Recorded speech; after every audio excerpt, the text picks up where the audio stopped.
For Russell Westbrook, it was an entertaining game in the last one of this series that saw Oklahoma City get back down to 2-1, including rocking babies and bumping off Dame and doing the same. Now, Dame did give him 25 in the third quarter, but at the end of the fourth, it was this big shot that helped put things to rest, and one big dunk from Paul George that helped more conversation come. That in a second. In the meantime, from a head-to-head standpoint, we can tell there is maybe mutual respect from a standpoint of what they do on the floor, but not a general liking of each other, which makes it fun for all of us to actually see rivalries here in 2019. With more on that and a preview on what's coming up in game number 4, here's Stephanie Ray. It's well known in the playoffs that the team that makes the best adjustments generally has the most success. Paul George on Saturday admitted that he was not taking advantage of what the defense was giving him. He said he was doing too much. He says that he can make it easier on himself. Well, George and the Thunder have no intentions of making it easier for the Blazers. They're not perfect. They're subject to turn the ball over sometimes. We just got to make it as tough as possible as we can.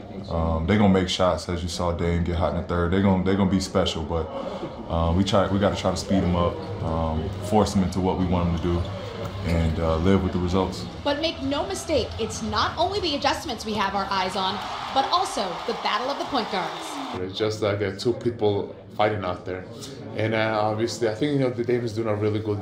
He's doing a really good job just keeping his calmness, because that's Russell's game. He's gonna yell, he's gonna scream, he's gonna get under your skin. But I think Dame is doing an amazing job. Just Dame and CJ keeping their coolness and calmness. Yeah, he's not gonna get under my skin. People don't get under my skin because I'm just not. It's just not gonna happen. I wasn't raised that way. I grew up around a lot of stuff that could have got under my skin more than trash talk or a basketball game. So it's just not gonna happen. It's hard not to love. Hey, look, and I know you love competition and competing and all that. You should have seen the pep talk I got in private during the break. I'm not gonna talk about it. I survived though. We're good. But I love that back and forth. Seemed to kind of elevate both players. How about the one-on-one that you've seen here between Russ and Dame in this series? Yeah, I think, as fans, when you're watching it, you can't ask for anything better. We all love to see great competition. You got two great talents. You have two great teams. And what's happened, I think, in this series, Portland's very good at home, and so OKC is very good at home. And so it's changed. Now, the role players have to play well. OKC's bench has to step up. But that matchup, and they got to be careful not to allow it to become too much one-on-one. But the thing about Russ is he plays off his emotion. You never want to take that away from him. That's what makes him so special. And Dame, he doesn't get rattled. So they're both great in their own way, and they're both a little different. Russ is going to attack you more in his size. He's tough to stop. And Dame, he sets up everything with his shot. His shot, if you give him any airspace, it's good. And he'll shoot it from 4 feet beyond the three. You've got to be ready at all times. Smitty, second half was quiet for CJ in the last game. They're going to win on the road. How much does it come down to, okay, this question of not having a third guy is going to continue, but we got to have the two guys, at least, if we're going to win a game here in Oklahoma City. Yeah, and the reason why I love CJ is not just because of scoring. He's a guy that can break you down and get his feet in the paint. They don't do it too much on the post-up, but I would love to see CJ, when he's going offensively, yes, to keep scoring. But I just think his ability to be able to break you down and get in the paint, to get some other guys easy shots. Dame is doing that better. Both of those guys, because they have the ball so much, make sure I'm getting you an open shot. Those two guys can get their shot when they want to, and I think CJ, when he comes in and he's with Seth Curry, get Seth some open shots, because both those guys can get to create their own shots at any time. You need your teammates at times. They're not traditional point guards, but I think if both those guys can do that a little bit more, and defensively. I mean, they held them to 39% OKC, went up to 40, but it was 48% shooting for OKC last game, and I know they're at home. Some kind of way Portland has to get back to defensively and making this a slower pace game. And Seth had one attempt from three and didn't make. You got to give him more opportunities. Let's talk about Paul George, because we know he's not the same version. He said, Caron, hey, look, I'm feeling better. I'll be fine. I'll shoot better. But I know you like the other things you see him doing in terms of ways he can impact the game, including getting to the basket a little more if the shot's not going to be there from three. That's why he's a huge asset to this ball club, because not only from scoring standpoint, but defensively, he's able to switch out on Dame and CJ McCollum and take guys out like that out of the game and still utilize his versatility and be a facilitator on the offensive end of the floor. You see him in position where he's able to get his feet in the paint, be aggressive, put the pressure on the defense of the Portland Trail Blazers and get them in foul troubles, get them in the bonus early. But he's also able to offset a lot of the things that they have going from an offensive standpoint, because if he's out there, whether he's in a chair, whether he's half injured or whatever, you have to respect the presence of Paul George. And the presence of the supporting cast, we know it's easier for the others at home, but Jeremy Grant, Schroeder, others, their best game of the series in Game 3. You know who else had that? Kevin Durant had his. In case you weren't sure, he's Kevin Durant. Not that Pat Bev didn't know that. He also knew how tall he was. When we come back, we'll get a chance to have Kristen Ledlow join us, get her thoughts and takes from out at Staples, and how the Clips can get back in this thing. We'll talk about the dominance from KD as Golden State looks to take a commanding lead in this series.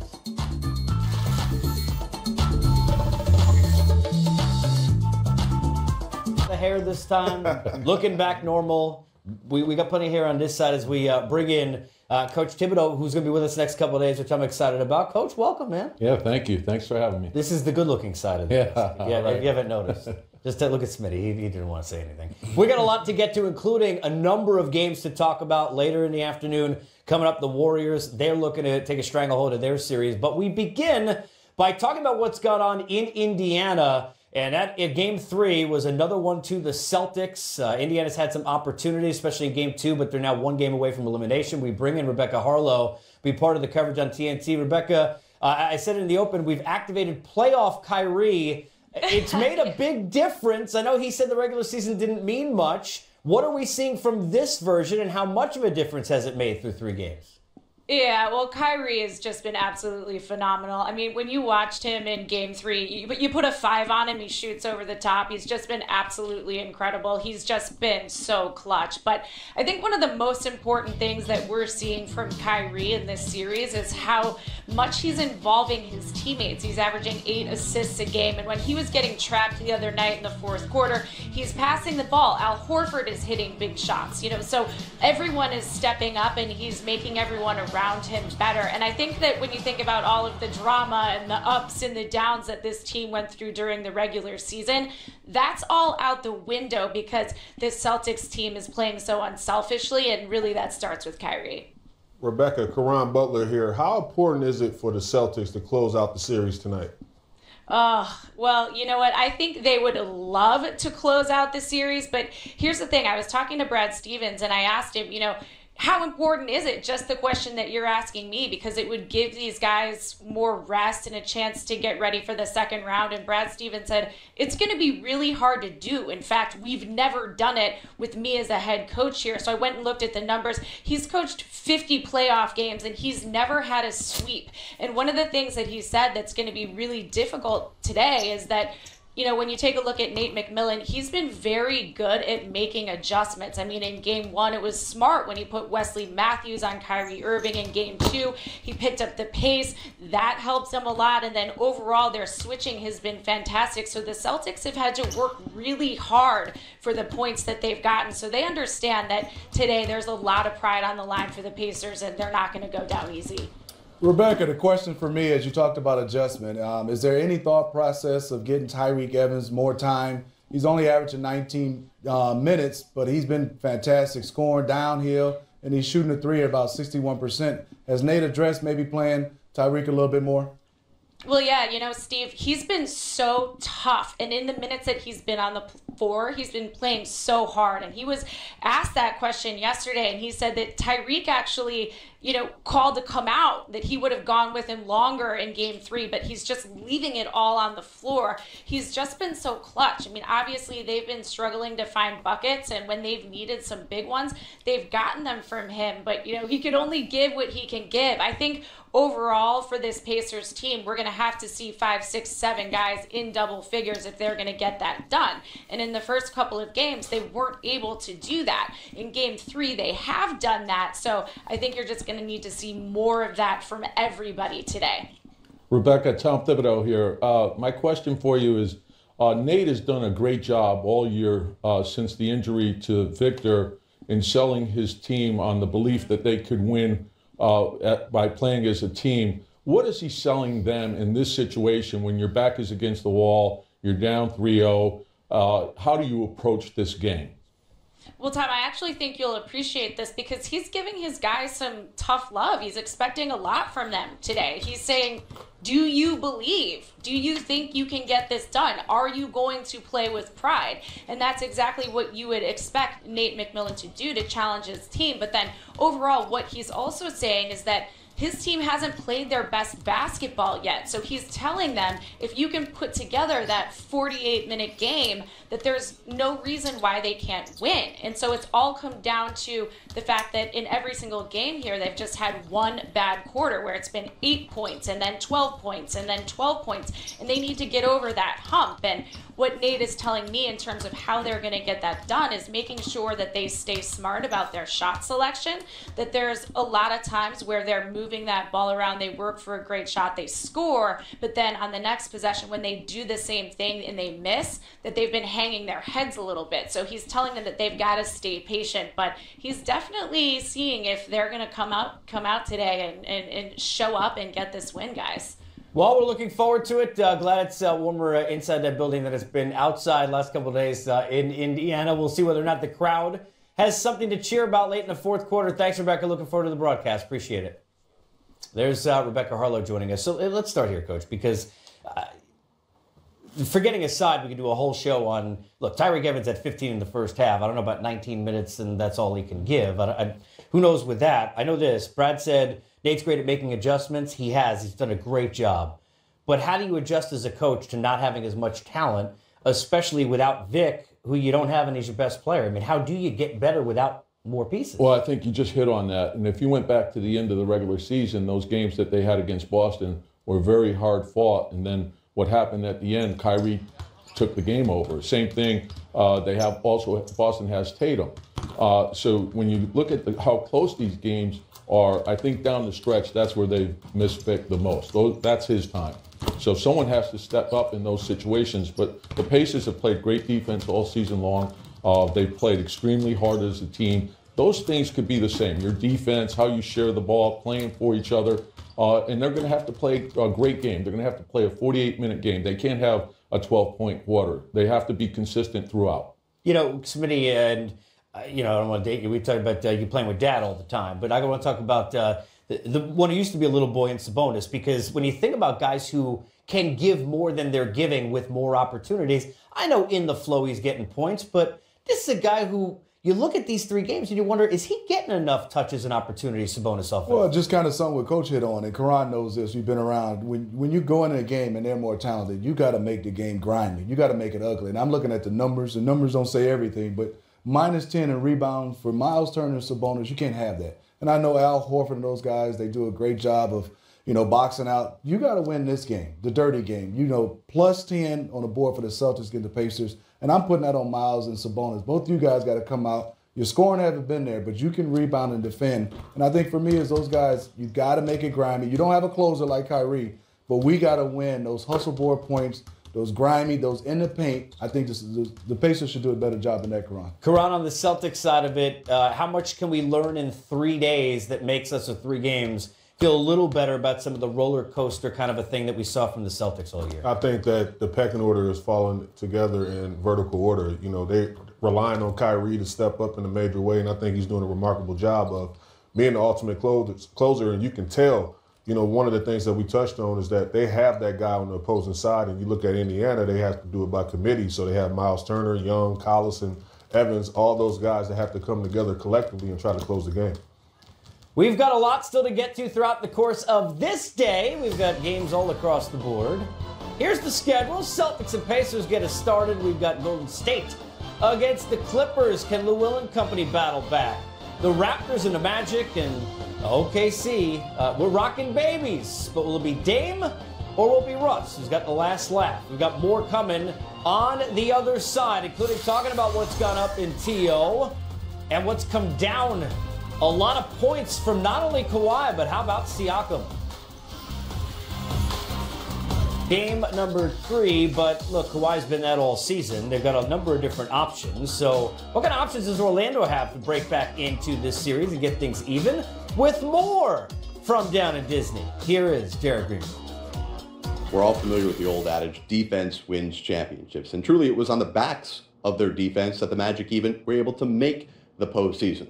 However, after 2 lackluster offensive performances against the Raptors, they know they need to start outscoring Toronto. At some point, you're going to have to put the ball in the basket, which is the point of playing a game of basketball.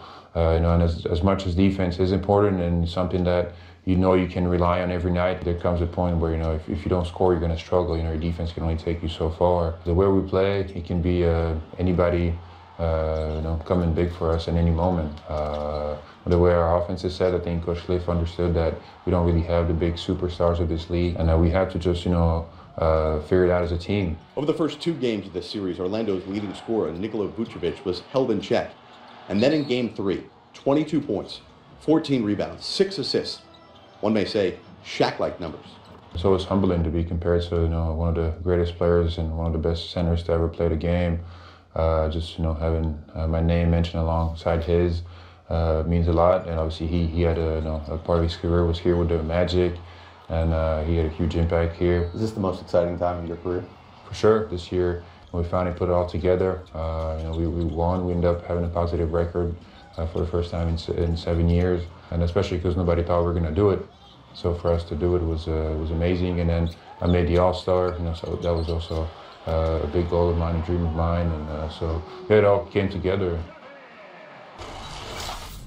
You look at this series and where we're at, and I think everybody knew, obviously, the favorites were going to be the Raps in this series, but we talk about Kawhi so often in the change. Let's talk about Pascal Siakam. Grant, 30 points in the last game. Give Dwayne Casey a lot of credit because really the work with him last year, giving him those minutes, set him up for here. But has he arrived to be, forget about just most improved, but now a guy who we could see become an all-star caliber player? I totally agree with that, because he's a kid that has no ceilings, and his potential is just amazing. And some people exercise the right to make trades in the offseason, and some people wait for the development of guys, and he's a guy that developed on the fly. And you had to initially make a trade for with C.J. Miles at the trade deadline because of his development and what he's been capable of doing, thinking that he will play in the foreseeable future. The foreseeable future became now. And he's playing at an amazing clip, and he's just playing amazingly well. So when Kawhi Leonard doesn't have those type of games, he's able to step up in a major way. Smitty, how does it change them moving forward? Not to put them past Orlando yet, but they're looking for, you didn't go get Kawhi, Messiah, in this spot for 1 year without the big goal. To have Siakam now raise to that number 2 scorer level, how does that help their goal and getting there the next few weeks? I think it's been great because, on paper it should be Kyle Lowry. In some games we all know Kyle Lowry doesn't bring it. But what I love about Pascal Siakam, he hasn't forgot about the defensive end. He's averaging 10 rebounds, also scoring 24 points. But I'm impressed because he's handling the basketball more for me. He only has 1 turnover in this series. And that's the one thing I've always saw him as a slasher. But now he's getting post up. They're isolating him. And he's not turning it over. He's not taking bad shots. So he's starting to come on as that second go-to guy for me on the offensive end. And we know what he does defensively. Coach, as you watch Orlando, you sit there from the outside. What if you're Steve Clifford, are you telling your guys that you like despite where you sit now in this series that tells you, hey, look, we can get things back even? Well, I think when you look at their defense, it starts there. But in Game 3, Vucevic got going. And then they started making threes. And just like we're talking about Siakam, I think the same thing can be said of Isaac. Yeah. A similar player. And Siakam got onto the floor with his defense at the beginning of his career, and he's grown each year. And he's shooting the corner 3. He's putting it on the floor. And I love the way he plays in the post. He works on angles, 45-degree angles. He'll take you to the middle of the floor, spin back, both blocks. And I think you're starting to see Isaac defensively. He's a huge factor for Orlando. Orlando is playing great basketball. They have been playing great basketball since the All-Star break. They got to hit threes. Got to hit some threes. Fournier, 1 of 8 in the last game for 3. They got to hit some threes as well. Indiana's going to need some things to go right. You wonder whether or not they'll be thinking all offseason about Game 2, where their own unforced errors, if you will, kept them from being even coming home. Now they try and just even keep going with a win. We got more coming up on Game Time.